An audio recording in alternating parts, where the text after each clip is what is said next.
Ladies and gentlemen, welcome to the conference Growing the Economy Through Formalization, Integration and Real Estate Bankarization. I invite you to stand up for the national anthems.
To begin, I would like to welcome on stage Marie-Hélène Say Ali, ESA Corporate Relation Manager and Director of MEREF, CCI France Liban.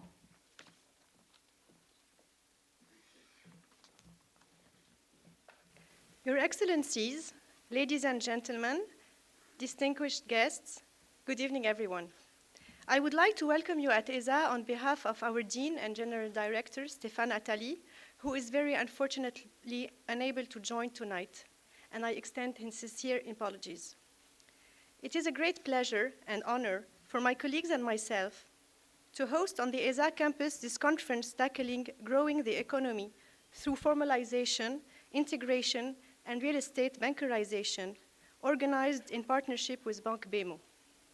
We would like to thank our partner and the organizer of the conference. Dr. Riyad Aubaji, Chairman of Bank BMO, we are honored by your presence. Not more than 1 month ago, Stéphane Attali was with Dr. Aubaji, launching a new training program for the Aubaji Academy entitled Designing and Managing Operation and Supply Chain, a program designed by ESA Business School in partnership with Aubaji Academy, Aubaji Group's training division. The partnership between ESA Business School and Aubaji Group is a long-standing partnership that we greatly cherish, not only because Aubaji Group is a more than 100-year-old family group that has expanding and diversifying over the years, counting nowadays more than 2,200 employees across 14 countries and over 3 continents, but also and mostly because Aubaji Group makes education a priority in its policy. On this matter, it is striking to note that Aubaji Group's motto is the following: aiming to develop into a highly professional organization while preserving its core values. It is even more unique when you look at its CEO, Dr. Riyad Aubaji, who embodies the commitment of a centenary family business. He is indeed the only man we know occupying such a high position in such a big group, who has a true concern for the advancement and the transmission of knowledge through his thesis and his book, Risque et Crédit, and the implementation of the concepts expounded, the idea being of taking advantage of the real estate assets of countries in order to generate more growth. Dear Dr. Aubaji, as a business and academic hub for research and education, ESA is delighted to have you today, and every student and professional that we have here at ESA should take you as an example. ESA Business School is also a platform dedicated to cross-fertilization between the best international expertise. In that perspective, having Dr. Hernando de Soto is a true privilege. Not only is he the author of many books known worldwide, such as The Other Path and The Mystery of Capital, which was translated into 30 languages and sold over 2 million copies. But he also has been advising many governments around the globe, including some in the MENA region. Dear Dr. De Soto, you are building bridges between theory and practice, between developed and developing countries, which is also our mission as a Franco-Lebanese business school. You certainly have the recognition of the business community, the various governments that you have been working with, and the media, which have been highlighting the profound impact of your approaches. The Institute of Liberty and Democracy that you are heading has been ranked as one of the most influential think tanks in the world. You are a prominent authority on blockchains and property asset titling, and we congratulate you for the recently received Global Award for Entrepreneurial Research. For all these reasons, we are very pleased and honored to welcome you on our ESA campus, and we thank Bank Memo for having made your venue in Lebanon possible, and especially Mr. Farid Meshaka for the role he played in the organization of this conference. Thank you for your presence.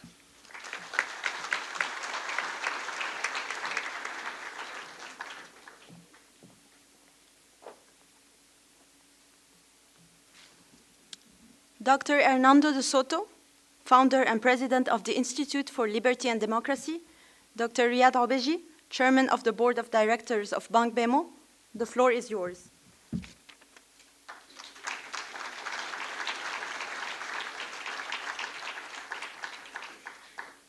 Thank you very much, Excellencies, ladies and gentlemen, for being here.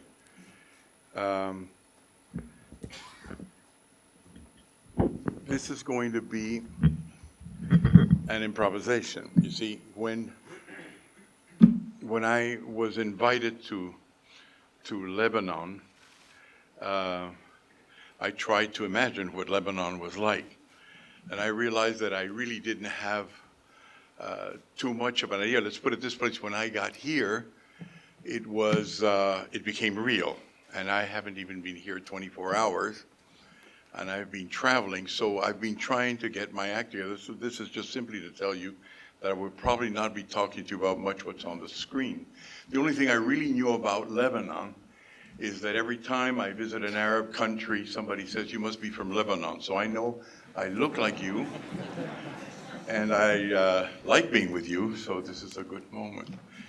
I'm going to try, as I've learned in the course of the interviews, and we had a lot of interviews, Dr. Bianchi, this morning at lunchtime and this afternoon, I'm trying to put all this kind together. I'm just going to try and get to what I have seen from the interviews are three things which will call your attention to what we call formalization, or the importance of property and what you can do with property, like mortgage it, like draw value out of it, and how is it possible that you can do this with just a bit of paper. First of all, to tell you that it must be important. I'm going to go. Okay, first of all, a lot of our work in Peru has been doing fighting terrorism. And what we have seen, because we got very curious about it, is that today some of the biggest titlers in the world are the Islamic State, Al-Qaeda, the FARC, the Shining Path in Peru, etc. So if they're doing it, it must be important. That means that there's something about gaining power that has to do with finding out what people at the bottom are, and that we haven't been paying enough attention. Now, how did we get to that conclusion is going to be a first part of the story. So I'm going to tell you about my country, because that's where the original inception comes from. We were, on the vertical axis you will see, are the deaths. They go from 2,000, 4,000, 6,000, 8,000, 10,000. And on the horizontal axis are the years when the terrorist movement began in my country taking power. The way they did it started off in 1980. They appeared in the countryside. And they were, first of all, extremely well received, because they talked about equality. They talked about the fact that one had to get organized, among other things, against the West, and that their misery was due to the imposition of a foreign system. Then you will see a yellow line that goes up and then goes down. Those are deaths in the countryside. The blue line are the deaths in the city, hardly any at all. Their idea was, first of all, you take the countryside, and then you get the cities, because if you just get the countryside, you have skirmishes outside your borders, nobody will really notice it. And so they began to try and collectivize. And what happened is that the farmers of Peru, or a country of 30 million people, half of them at that time were living in the countryside, decided that they weren't going to take this. So they resisted. When they resisted, they began being assassinated and killed. That's the line going up there. It's about 1983. The farmers get organized, and they are able to drive terrorism back. And then terrorism realizes the following thing that relates to the first picture I showed you, which is that something has happened, that basically everybody has gone into organizing land in a very different way. Not only land, their assets in a very different way than they had foreseen, or that we believed was their own reality. So what they start doing around 1985, 86 is saying, okay, we're not going to collectivize you, we're going to defend your titles as are. What do you mean by titles as are? Well, it just so happens that they have, they found out that the farmers had ledgers. Ledgers which actually said how property was enforced and how it was organized. So they went and simply started recording and protecting property with weapons instead of protecting it through law. By 1987, they had begun to take about 60% of Peru's territory was under their control. That is more or less, and that's a picture you get down there, myself with the president, we get the mandate to, my institute gets a mandate to go out and say, what do? We're about to be defeated, and we need to find out how we not only convince ourselves, but how we convince NATO and the United States of what has got to be done. The biggest problem that we had was distinguishing the farmers from the terrorists. It's a little bit like in Vietnam. Everybody wears a sort of a black pajama, and then you cannot tell the difference between somebody that's against you and somebody that's for you. In Peru, they all wore ponchos, and so our armed forces basically killed both of them. The question is how you differentiate. And we thought that the only answer to that was essentially getting the farmers on your side. Now, how do you get the farmers on your side? Our conclusion was relatively simple. If the Shining Path, which had only 2% popularity, like the FARC in Colombia, was able to mobilize and beat our army back and take 60% of the territory, it meant that we had something to learn from them. And what we learned from them is that they were beginning to recognize property. And nobody had thought that that was at all an issue. And so we needed the possibility of being able to talk to the farmers and ask of them how it is that they wanted to own things, or rather, how it is that they actually organize things, not necessarily within the context of law, but that of legitimacy. And the first thing we had to do was convince the Western powers that we needed to talk to them, and that talking to people with weapons is not necessarily a bad thing, that you really got to find out what it's about. So the first thing that we did was organize our documentation and put it in terms of the 18th and 19th century that we thought that the Americans would understand.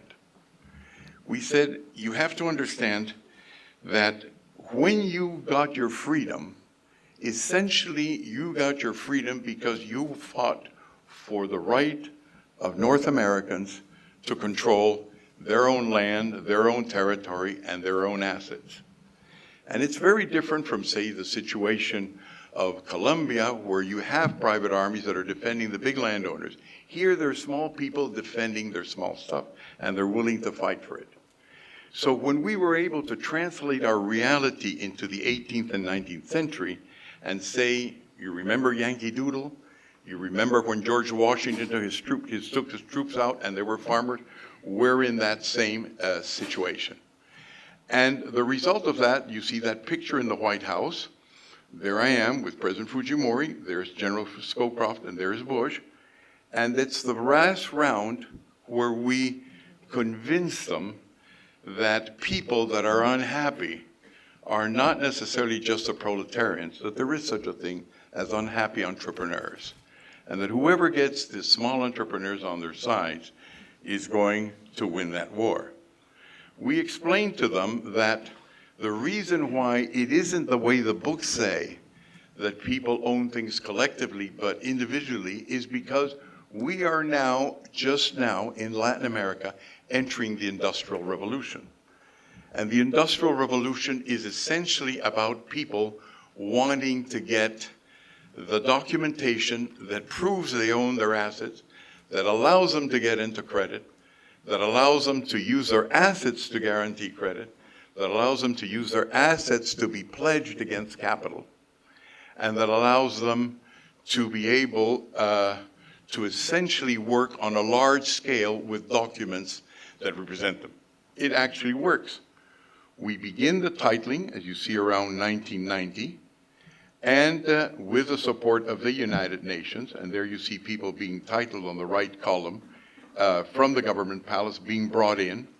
We titled practically all of the countryside which is at war, and the deaths go down, and without raising much of an army, we win the war.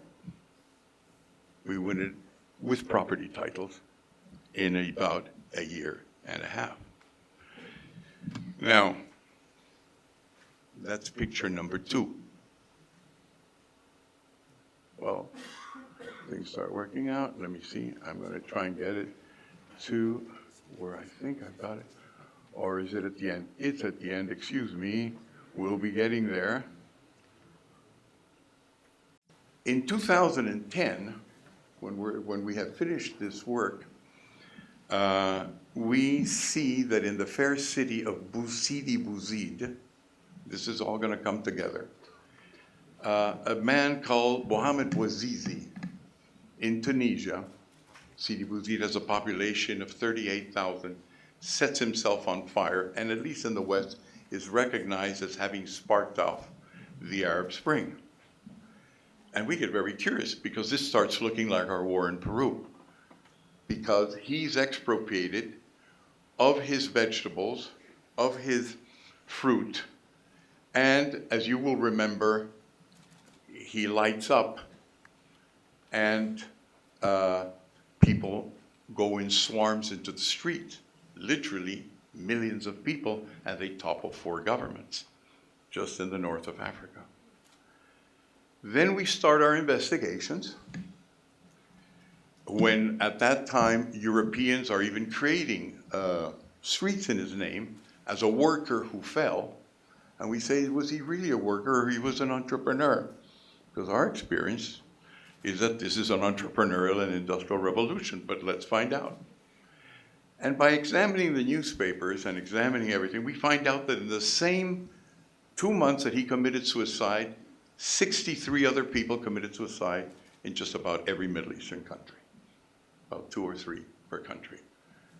And when we see these people, we say, we want to know what's happening. And we find out that of the 64, that is to say, including Bouazizi, 37 survived their burns. They were extinguished by the people who were around. And so we were able to bring together half of the 37. It took 3 years of convincing to interview them and find out what was the reason for it. I mean, what is it that they said? What is it that they did that made millions of people go out into the streets? And so we interviewed them, and it's now in a program in the United States called Public Broadcasting System. It's called Unlikely Heroes, which are the interviews with them. And these include not only what we interviewed, but the fact that at every suicide that took place in public, these people made statements. You don't burn like Joan of Arc unless you have something to say. You do it privately, you do it at home, but if they said it publicly, they had to say something. And everybody had phones. And so they took out their phones and they filmed them. Now here's the part that was interesting. When we put all that together, the question then was, what did Bouazizi say before he died? And before he died, he said, les pauvres ont aussi le droit de vendre et acheter. And zoom, he went out. And then everybody else said something, and there wasn't one religious statement on record, and there wasn't one political statement on record. There were 2 constant words, one all the way and some half the time. The first one is, I have been expropriated. I am vulnerable. There was that as first, and the second one was, they've taken away from me Ras el Mel, which I understand means capital. Those are the 2. So the question then became, what are they talking about? The newspaper reports say that Bouazizi was recuperating his dignity because he'd been slapped by a police person.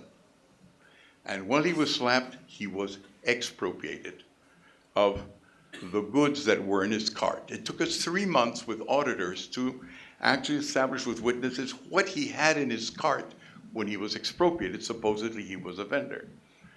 And we found out that in total he had $225, including his electronic scale. And then we said, $225 for a suicide doesn't add up. So then we started investigating Sidi Bouzid and found out that Sidi Bouzid isn't run by 1 hand, it's run by 9 hands.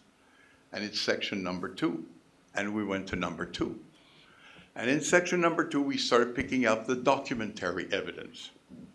The documentary evidence comes from property titles, from mortgage titles, from different documents, and those are there.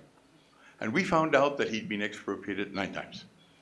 They took away his certificate of his home, which he wanted to use to get a mortgage. So by taking away the certificate, he couldn't get the mortgage. Why did he want a mortgage?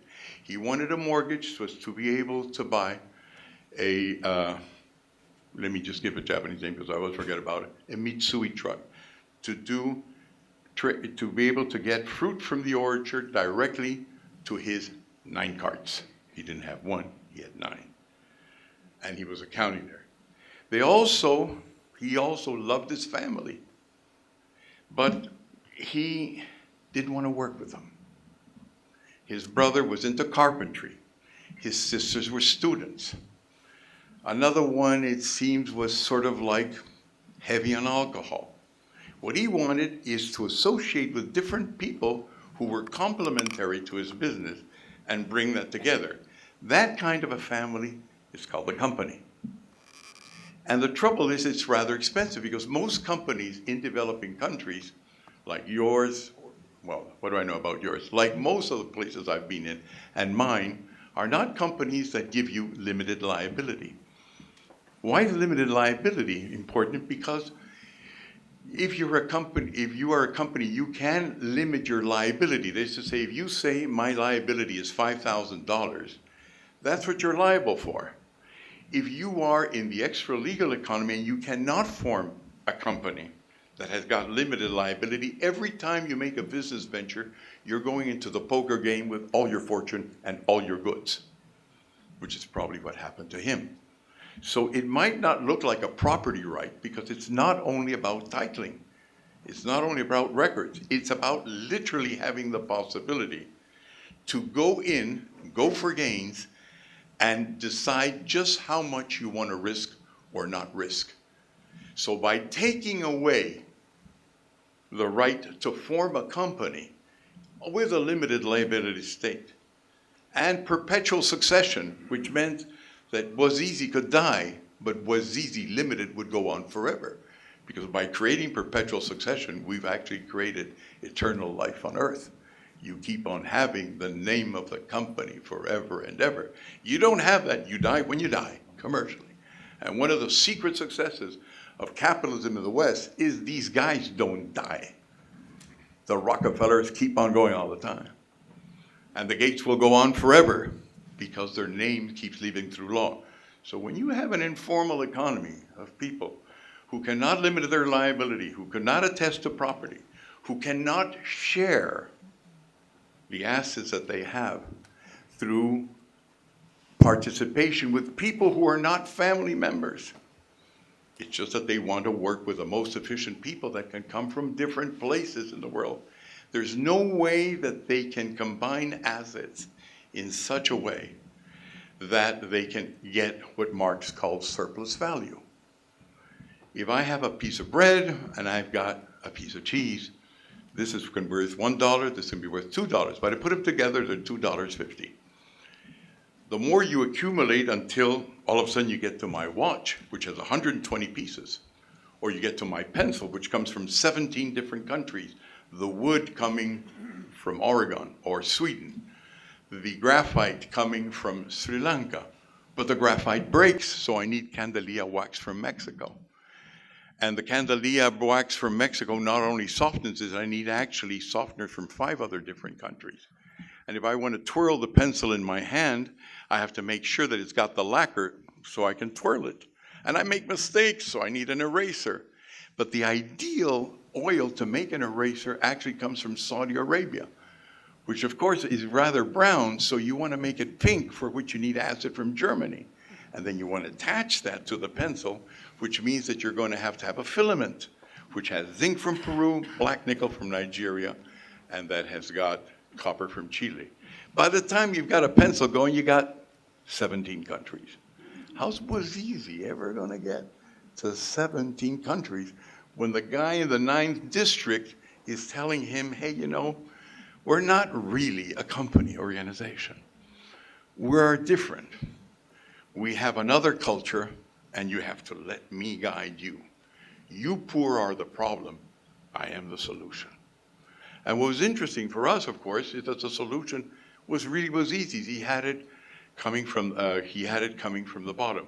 But to find out everything we found out, we didn't get it by opening books like my books, because they're an interpretation.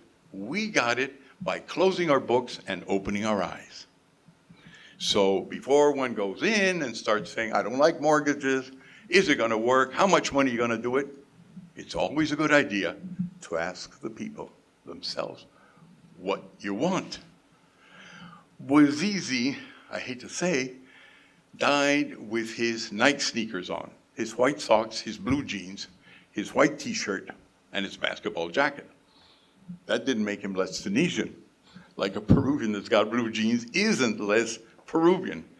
But what it does mean is he wants to be part of a modern world.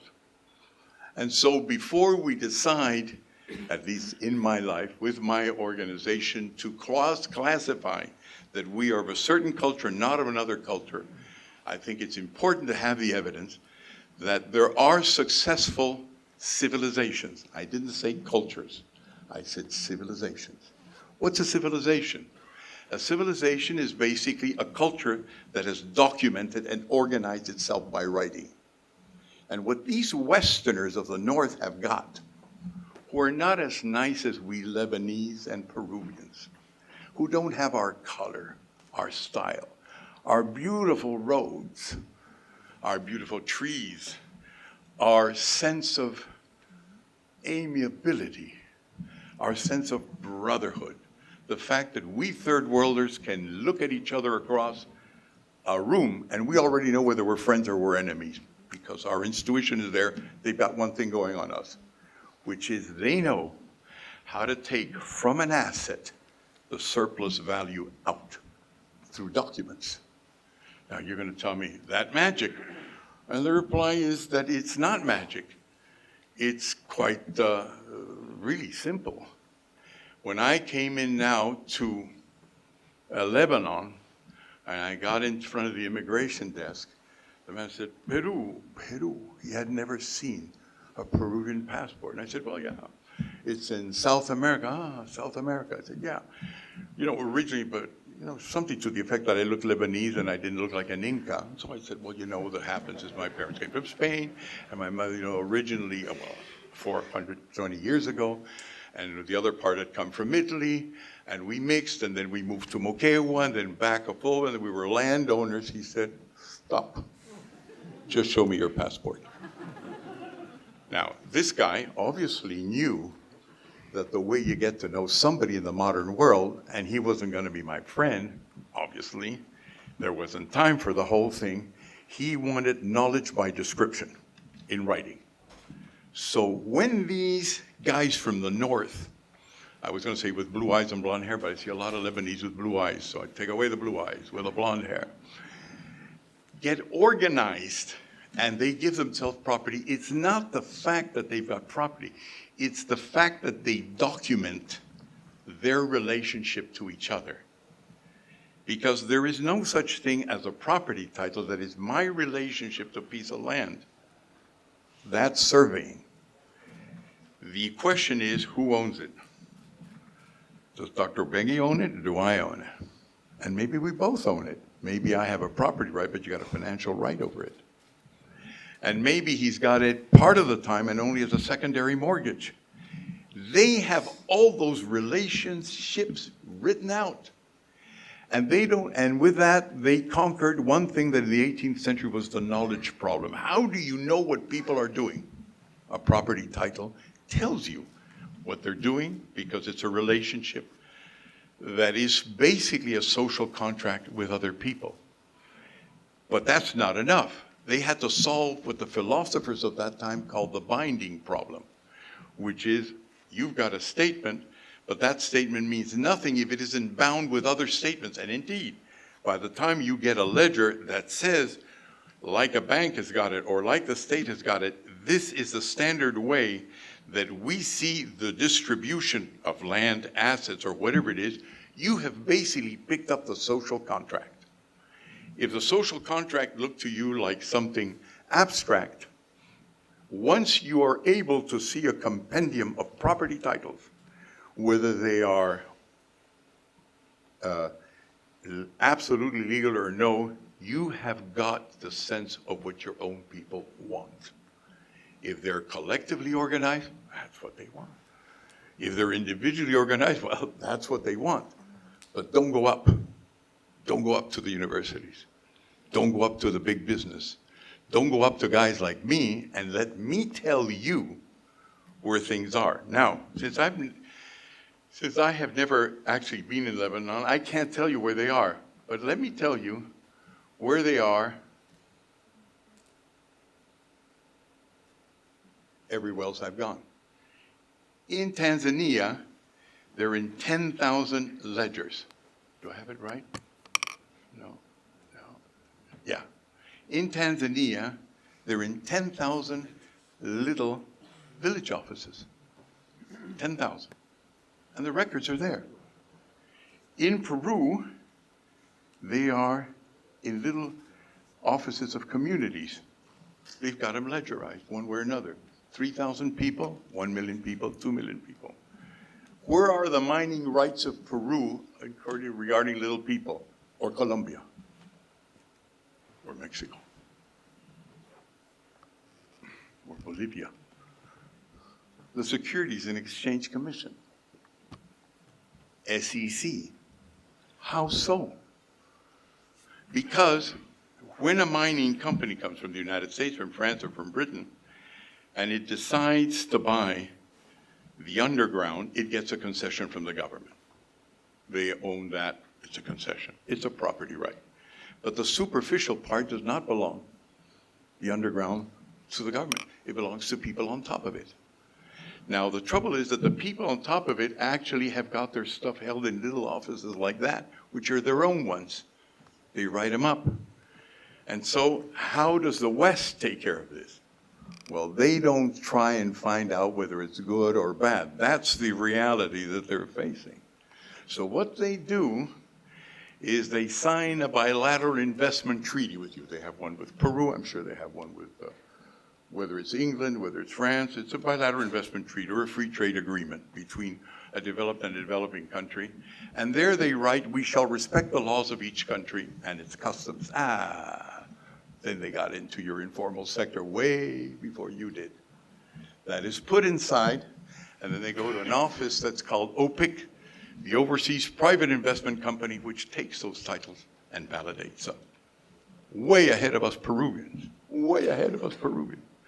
And then they put out legal documents that have to do with fraud. 1934 Securities Exchange Commission, Article 10, which then explains the whole thing to the Securities and Exchange Commission, which says this is valid. And therefore the records of where Peru and who owns are not even in Peru. They're in little offices and abroad. So what did they do with this? Well, what they did is when they issued this, when they issued then the money, before issuing the money, Janet Yellen, who was president of the Central Reserve Bank of the United States, called the Fed, doesn't know about this deal. $10 billion is nothing for them. But she has statistics that indicate that she has got the right, she has the obligation, rather, to issue liquidity so that transactions are deeply financed, are adequately financed. So she says $10 billion is what it's going to take, and she issues $10 billion. What's the reserve? Gold? Peruvian mines. So the United States gets $10 billion of capital based on real assets in Peru. So this may sound like propaganda, but it's not. When I hear that there's this Lebanese gentleman called Obegi who says, I want to find a way to get a piece of paper where I can extract hidden value and put it on the books of Lebanon, I find that very similar. You see, if you leave the paperwork to the guys up north, God bless them because they're teaching us a lesson, and you don't do the paperwork here with your people because you think it's customs, that's just the way we guys are, you're abandoning your capital to the north, and then don't complain. Don't complain that we're on $11,000, $12,000 a year per person, and they're at about 50,000 or 60,000. They get their 50 to 60,000 because they capture what Karl Marx called surplus value, which is the hidden value of being able to bring things together. But how do you bring them together? You know why Marx said they called capital capital? Because it was related to the word capita, which in Latin means head, which means a value that you can only capture in your head. There's no other way to capital it, unless you got it on a mortgage paper or you got it on a title paper. But you have to know who owns what, because the only way you can download an idea or the value you have added to something is capturing it on paper. So I'm supposed to be speaking for about 35 minutes. Essentially, the idea then that we have come up with, what's behind what we're talking about, is that in total, the amount of people in the world are about 7.5 billion. 2.5 billion have got their assets recorded and on paper, where you know who owns what, who owes what to who, and who's got what in whose pocket. That's the advantage of the West. They don't always have it. Huge scandals, but at least, you know, they're more or less there. 5 billion people in the world. Like, from my country, I'm only going to talk about my country now because I like to keep all my enemies tidily in a geographic space, is essentially don't have that. Don't have that. So the word property many times sounds like a right-wing agenda. Property rights is for the rich. No, property, I wish I could find another word, is simply the documentation of what happens when we among humans collaborate and create surplus value, and we have a record for it. And that's a little bit why I am here.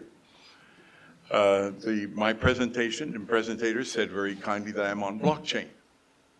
And I'm also on Facebook. And let me tell you, I really am not working for Facebook, I'm working with blockchain. These are two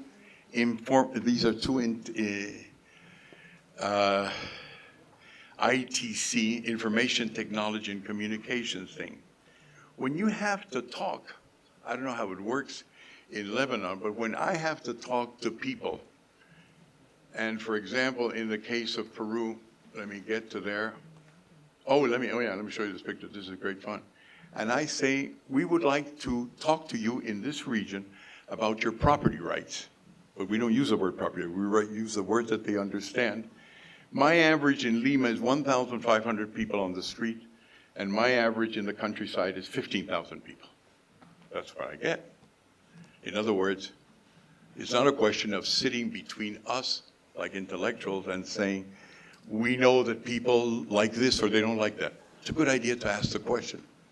And then, excuse me, I'm getting to the last time I talked to them was there in Lima, and that is December 2016. I said, this is really good, 2,000 people, and they were part of the armed farmers that we have, that are still armed from the past of the war. And somebody said, do you know that of the 30 million Peruvians we are, 17 million have got Facebook accounts? I said, no, I had no idea. I don't like Facebook. I don't like sharing my pictures with anybody else. Well, think again. And so I decided to tell them, look, we know you still have weapons. How about this, which worked for us in El Salvador? A rifle for 2 hectares. Let's keep on going. First shot, 2.4 billion people. So the advantage about information technology, which wasn't even possible to think about 5 million years ago, is that it allows us to objectively find out if, when we're talking about issues such as property, about capital, instead of being a deliberation among elites, you can actually find out from your own people what they want and where you want to go. And with that, because I know we're going to be talking, you're going to be talking now, and we're going to have questions and answers, I just wanted to give you those 3 pictures to start thinking in a manner that allows you to understand the simple, direct language of Dr. Obegi and my complexity. Thank you very much.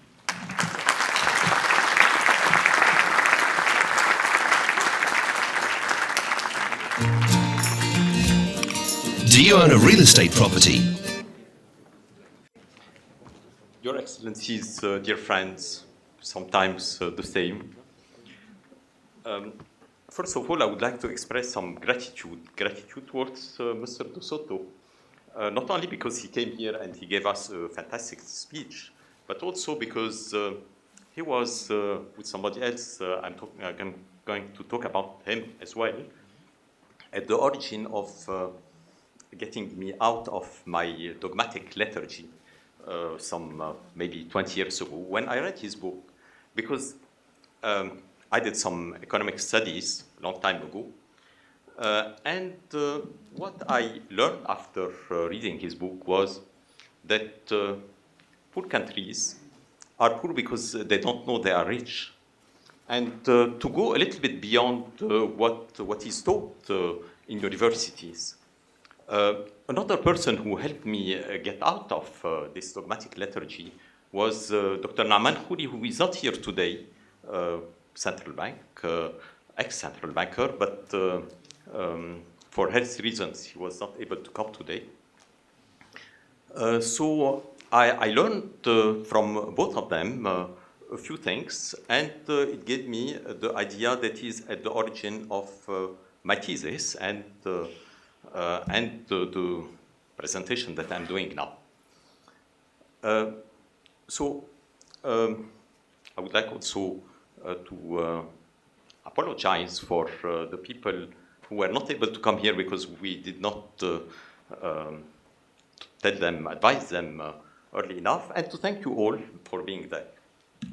Now, coming back to Mr. De Soto. So, poor countries are poor because they don't know they are rich. Is Lebanon a rich country?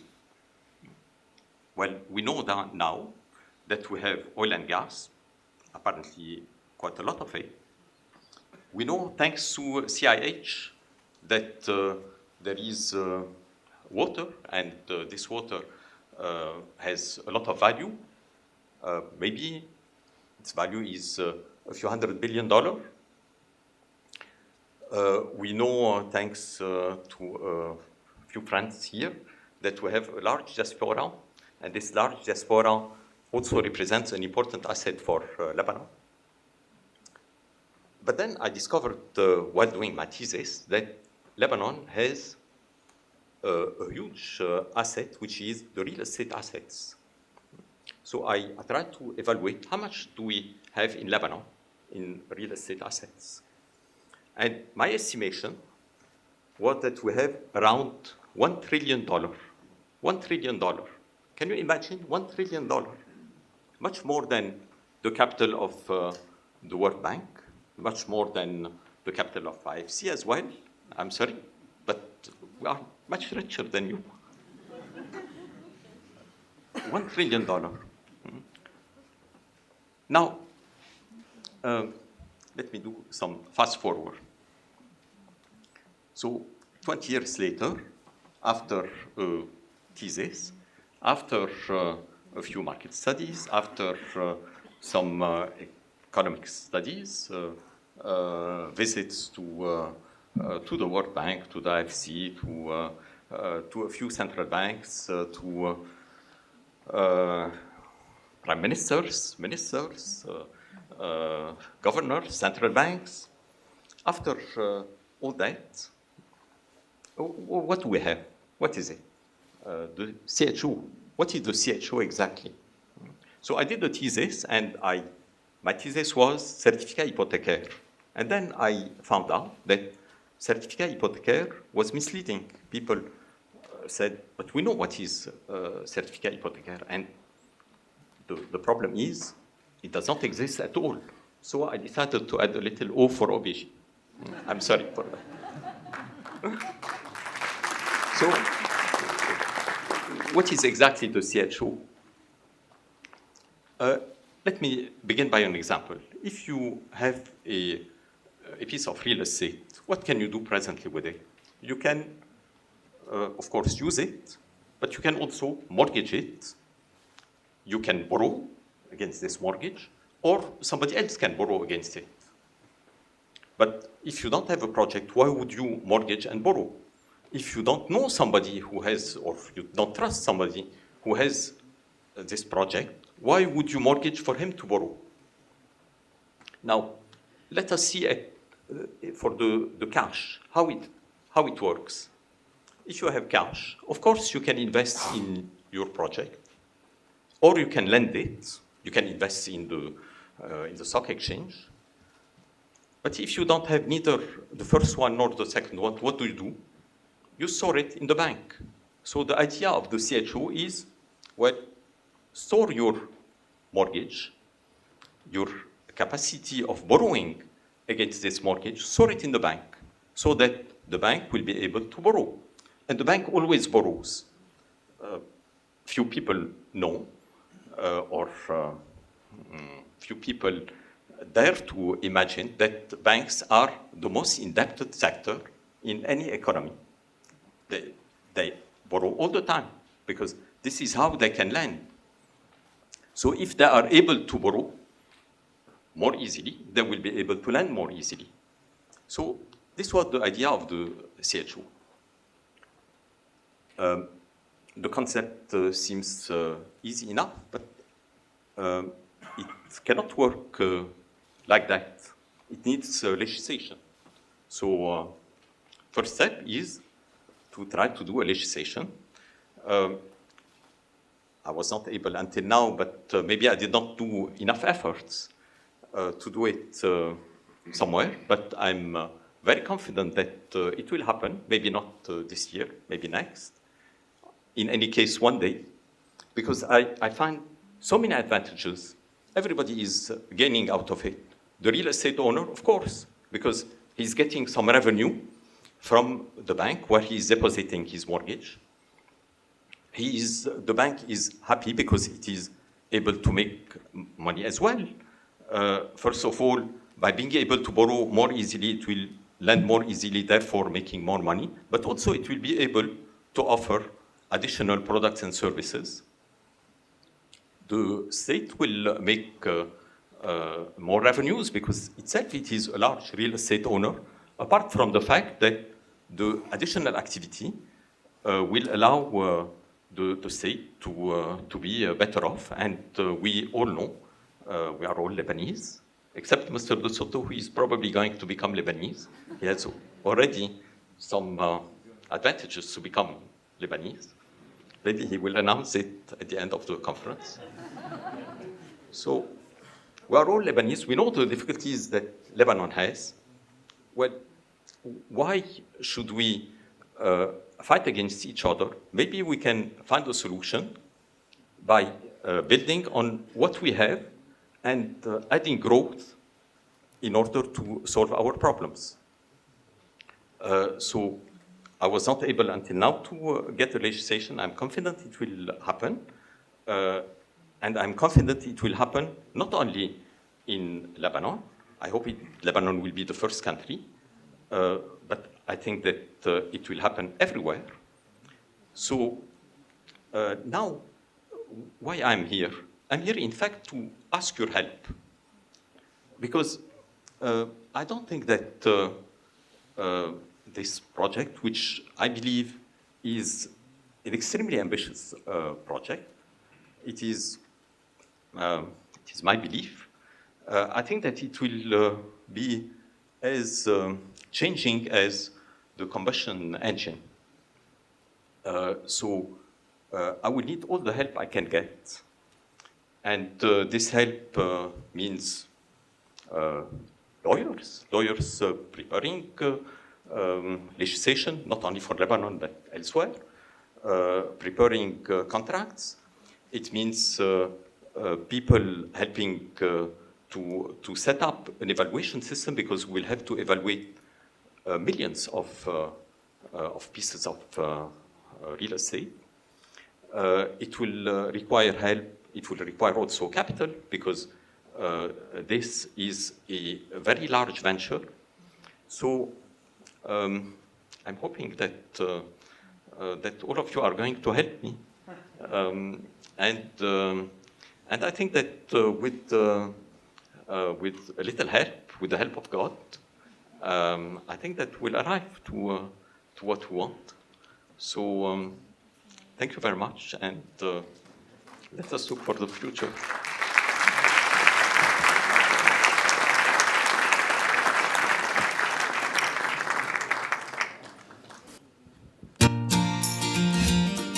Do you own a real estate property?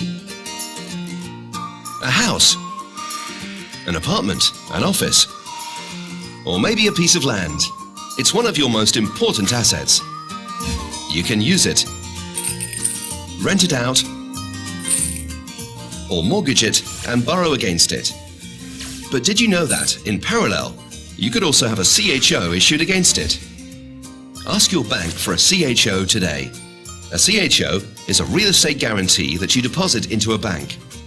It works just like depositing cash into a bank account. But instead of receiving interest on your cash, you earn a fee on your CHO. The face value of your CHO will be assessed by an independent agency, and your CHO will depend on your agreement with your bank. Set a maturity date with your banker and deposit your CHO real estate guarantee for an agreed-upon fee. Upon maturity, you can renew your CHO for another term. Thanks to your CHO, you can increase your income, and you may also receive additional products and services from your bank. Thanks to you, your bank will be able to lend more. Together, you can boost economic growth in your country. Before applying, there are a few important things you should know. Your asset has to be registered and its title deed clean.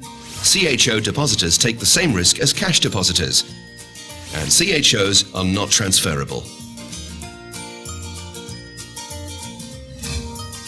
CHO, Real Estate for Growth.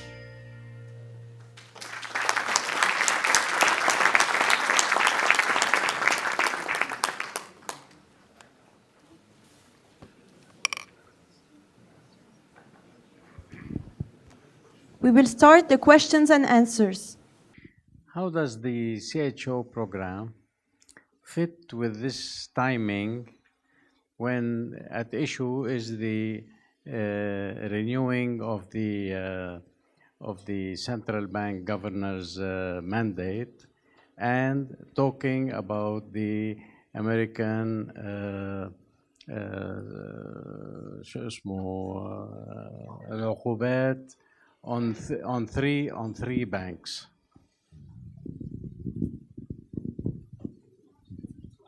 I'm on. I don't think it is linked. I mean, the CHO does not exist yet. It has waited for, I don't know, 10,000 years of civilization. It can wait a few more years. The issue you are mentioning, I don't have an opinion about them. I hope that it will be implemented as soon as possible, but there is no hurry. By the way, you know, we discussed about it years ago, and you were somebody who was interested in it, in the concept, I don't know, maybe 6, 7, 8 years ago, right? The timing of this hope with what is happening right now? Or are we talking about something in the future? Let us hope it works now, because if you have a good idea, it's better to implement it sooner than later. But it doesn't matter. It's even later, it still is a good idea. I would like to ask about the CHO. You said that it's not transferable. So in case of death, Sorry? You said that the CHO is not transferable. So in case of death, how do you go about the succession, since it's something that is of interest to me, and how would you go for the subsequent generations? As you know, properties, because the CHO is a mortgage, properties are transferable, and the CHO is a collateral, a security, and security follow the property, so it will be transferred to the successor. It is the bank who is taking it cannot transfer it. It is not the owner who cannot transfer it. What are the risks associated to CHOs, and what are the advantage versus putting an asset on a lease program against a CHO? And the risks associated to that program, please. The risk is simply that the bank goes bankrupt. Now, in the last, I think, 50 years, no bank went bankrupt, or at least depositor lost money in a bank in Lebanon. Does not mean that it will not happen, but presently you don't have banks going bankrupt. Of course, people will have to evaluate whether they want to take this risk or not. We asked people, we did a market study, we asked them, would you be we showed them this, this little animation. Would you be ready? And most of the people answered to us, for my prime property, I will not do it. For my house, I will not do it. But for secondary property, yes, I will do it. So risk is present. Of course, there are people who are very much risk takers, people who are less risk takers. I would guess that on average, this is what they will do. They will put on in the CHO their secondary property. If people are very much risk averse, then I would advise them not to put even cash in the bank, because cash also is at risk.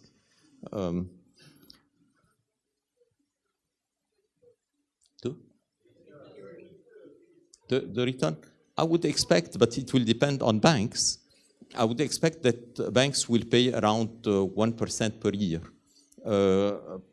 probably 1/4 of what they are paying on the cash deposits. But it depends on the banks. Moi, permettez-moi de parler en français parce que nous sommes à l'ESA. Moi, je n'ai pas de questions. Ce que je vais à vous dire, c'est que le RDCL que je représente est prêt à vous aider dans cette mission. Merci. Et nous allons travailler là-dessus. Merci beaucoup.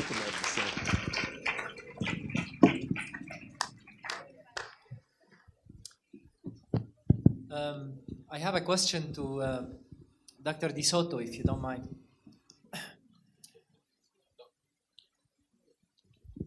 In your discussion of Thomas Piketty's book, The Capital of the 21st Century, you state that the poor don't fight against capital, they fight for capital. And my question to you here, we have a lot of bankers in this room. How do you think the financial sector could help in this fight and support the poor people? Well, the first thing is, of course, to facilitate, convert what I originally called dead capital into live capital, and which you called un capital en somnolence. Yes, yesterday we had a discussion because Dr. De Soto wants to get the debt capital to make it lively. And what I was telling him is that I would like to have the capital somnolent to become more lively. And we found finally the English word, which is drowsy. So there are various instruments, you know, for doing that. One, of course, is the hypothèque. The other one is what is now the CHO proposed by Dr. Beggy. That is one possibility. The general idea is that an asset an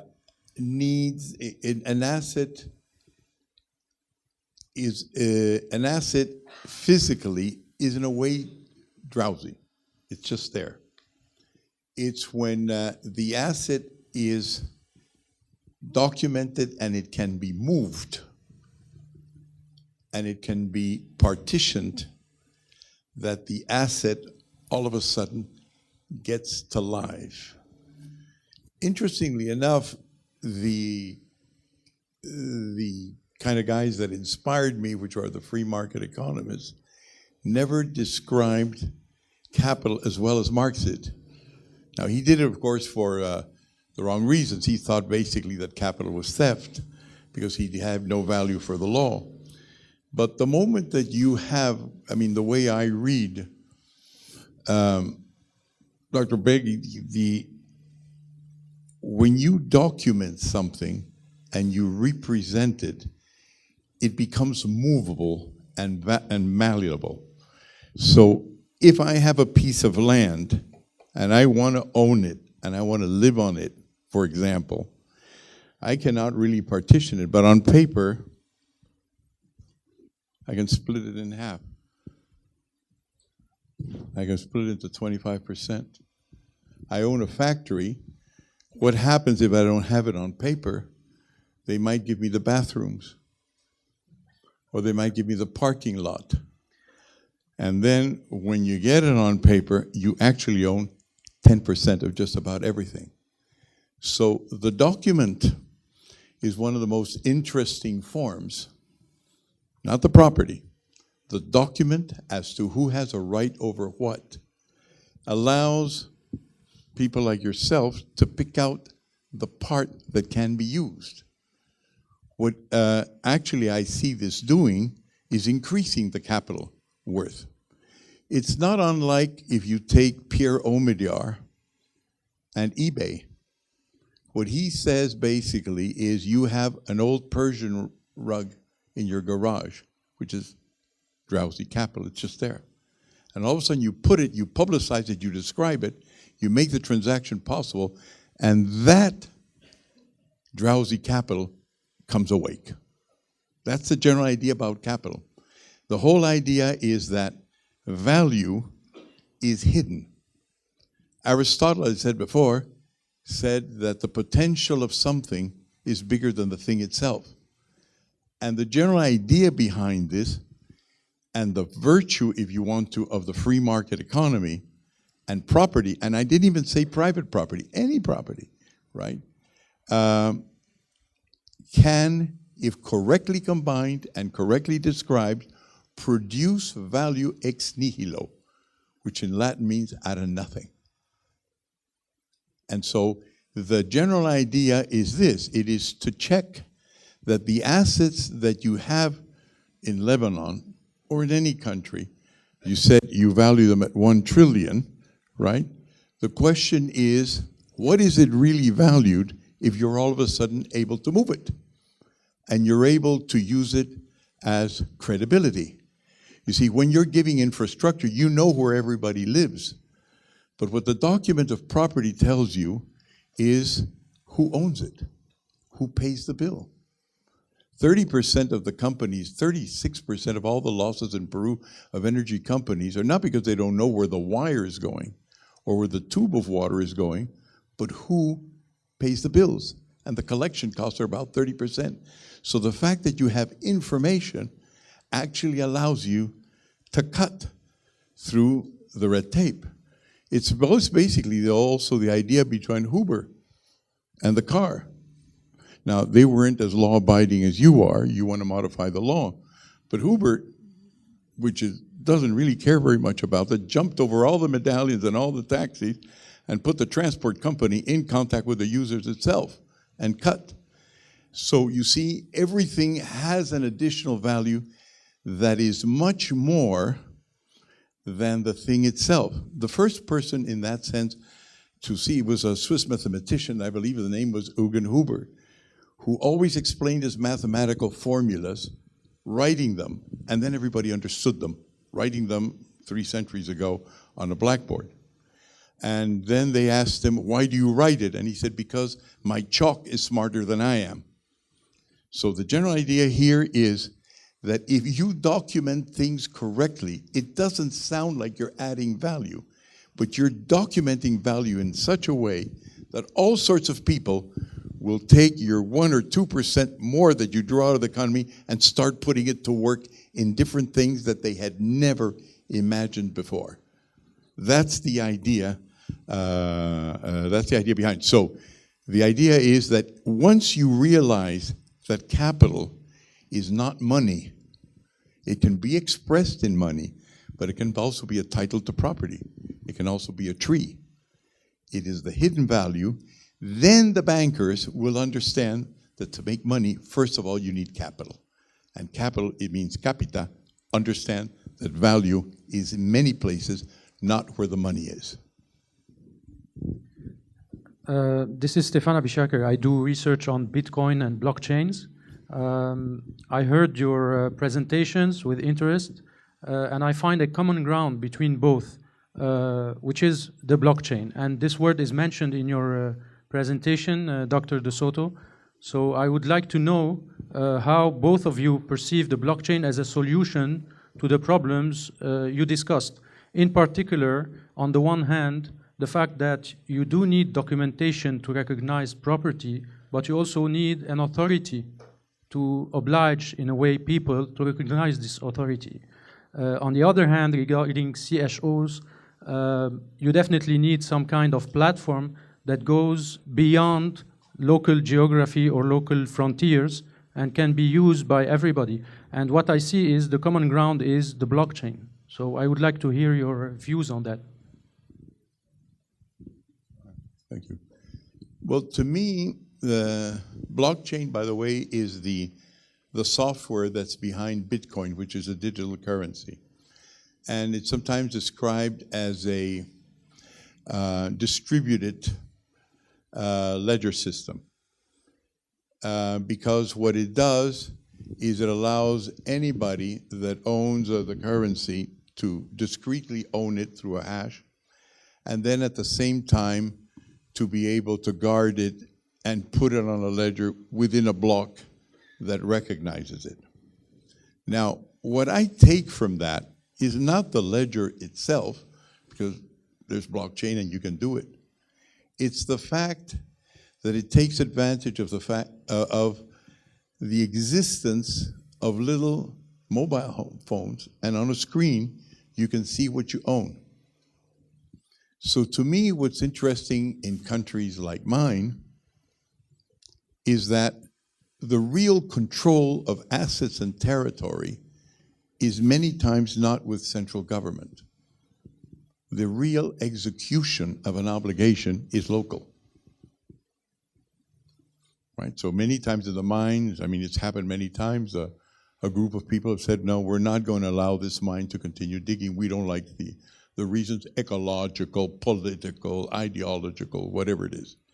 And the government comes, in the question of Peru, in areas from Colombia, Mexico, everywhere, Nigeria, excuse me, the Niger Delta. And the government says, this project is going to go. And the farmers arise and say, no, it's not going to go. And it doesn't go. By the way, this is the border of my territory. And I say, you have to get those troops out. No, we're staying in.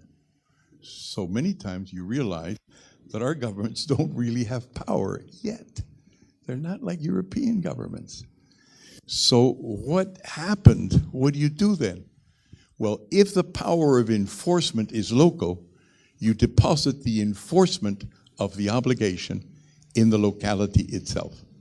So what I take from blockchain is the capacity to record centrally, but let them follow the recordation. Now, there's a little bit of, there's something interesting in this, which is that what you're basically doing that's similar to blockchain is that you're producing trust, a trust based on reputation. Now, I repeat, I'm going to just talk about Peru because I don't know what happens in, I mean, I do know what happens in other countries, but I only want to make that reference. People care about their reputation. And if you tell a Peruvian, you know, you have not done correctly with an investor from abroad, you have not honored him, they're going to say terrible things about you in New York. He doesn't care. He's not in New York. He doesn't do business in New York. But if back home in his locality, they see that he has not paid an obligation, it doesn't matter if it's abroad or inside, his reputation is affected. And most of the contracts in a capitalist system are obeyed not because of enforcement, but because of compliance, because of reputation between your neighbors. So what I like about blockchain is that it has the mechanism to put the obligation where it can be enforced until gradually you really become a nation and you've got standards, and then you can enforce from the center. That's the first thing. The second thing I like about blockchain, I mean, they didn't think it up, but it's got the essence of truth in it, is the idea of a smart contract. According to the law, I would suppose that all Lebanese have the same rights. I would doubt that they say you do, but the other guy doesn't. And all the world has got the same rights. We've signed from the Declaration of Human Rights to Economic Rights, the General Agreement on Tariffs and Trade, the IMF, 2,200 treaties that say we have the same rights. So why are people complaining? They're complaining because before the law and the legal profession can make a constitution come down and get to the smallest and humblest of citizens, it can take 200 years. Now you're going to say, is that the word third? Well, no, it's the United States. Didn't they say in 1776 that all Americans had the right to really own land, own value? They went to a civil war because many of them didn't have it. That's why they went to civil war. And I still remember as a young boy, John F. Kennedy sending a district attorney to see Governor Wallace in Alabama because he still was not implementing the law. And there's still, the Pope just went to the United States and said there's still 11 million undocumented families that don't have the right to this, that, and the other. So the law is very slow. What's interesting about blockchain is that it allows you to identify where the blockages are in a digital form really fast. And instead of going through the legal profession, which has to go round and round, you make the connection directly. That's what the digital thing sort of has. So that's what I wanted to say about blockchain.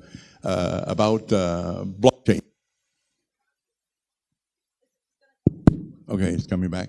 What it has is essentially the power to pass information in great detail to the lowest cars, get enforcement, and know the reputation of everybody. Basically, somebody that doesn't pay, that doesn't honor, wrecks his reputation. And that's actually what blockchain is about. It's about having blocks of trust chained to each other. The idea of using it for property titles is essentially, you've got the blocks of trust. What you're doing is chaining them. That's more or less the interpretation. First of all, I'd like to, should I introduce myself? Hello, Dr. Soto, Mr. Abaji. I'd like to thank you both for your fine lectures and the Abaji group for having you over, Dr. Soto. I believe your social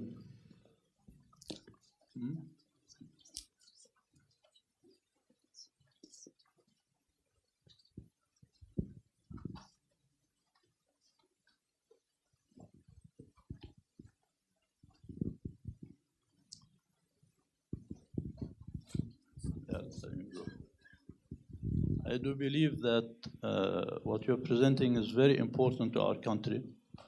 Probably about 50% of all lands in Lebanon are not properly and formally surveyed or actually notarized. And this has been a problem that's been coming on and off without the government being able to do the work that needs to be done. But I remember when the Israelis left the south of Lebanon, I went to Dr. Hus and told him the most important thing you can do is to bring the land and properties in the south of Lebanon into the economy of Lebanon by surveying them. So I had done a little study about that, and I can't remember the numbers now, but I do remember that he thought this is very expensive. I told him, well, there's nothing more important than an actual document that a person can take to a bank. I do believe your idea is very important, since a lot of the Lebanese keep leaving the peripheries of Lebanon and coming to Beirut. And this has been a very important problem for us. We can't cope with everybody in Beirut, besides all the social problems that are coming on. I personally think that a lot of work can be done, but the problem here of what we are treating with all these ladies and gentlemen is the banking side, not the social side. And it is the social side we have to go and work on. And I thank you for your lecture, because it's very important to have these people and their wealth brought into the economy of Lebanon. So I thank you very much. Thank you. Thank That you. was Thank you. the last question. Can I make a very quick comment? Because it's very positive what you say. Yeah, I'm going to say something that really sounds anti-Western, and I cannot be more Western than I actually am. And I'm very pro-market. And I thank the West so much for the fact that the systems that we're talking about are essentially Western creations. It's not that we haven't contributed to it, it's that they're Western creations. But one thing that I think is important is to understand that we're living in a different century than they are. They had property, they got it organized, they've got their financial systems organized on it. They've taken it to a sophistication that they can even take subprime markets, CDO them, securitize them, create derivatives, break their banks and bring them back together again in just a few years. So they take property for granted. And for them, the word property is a right-wing word. For us, it should be the word of essentially territorial control. It is the way to put territory into value, take out its hidden roots. You will have seen, for example, that some of this your neighbors Israelis realized. They've gone out and made settlements on the basis of property, not sovereignty. If you go back to European history, look at a geographic history of maps, you will see that Europe is a very unstable place. You start off before the Congress of Vienna, and Germany, it doesn't exist. It's 43 pieces. Then in 1871, it becomes one piece. Then they divide up after 1945, and then they come together again in the 90s. I mean, how unstable can you get? Yugoslavia is there, and then it breaks up into little pieces. And then you have the Austro-Hungarian Empire, huge, and it practically disappears. Very unstable sovereignty. But in Alsace-Lorraine, which continually varies from France to Germany and back and forth, Herr Schmidt and Monsieur Dupont still live in the same place. You only get territorial control, police control and military control, not if you defend just the borders of your country, but you defend the borders of your property. So it's not only a question of whether you're going to be prosperous or not, you're going to stay as a nation if you've got property. And it's well documented. It goes really very far. Thank you, Dr. De Soto. Thank you, Dr. Abeji. You are all welcome to a cocktail upstairs on the terrace of the Villa Rose where the exchanges can continue with them. Thank you.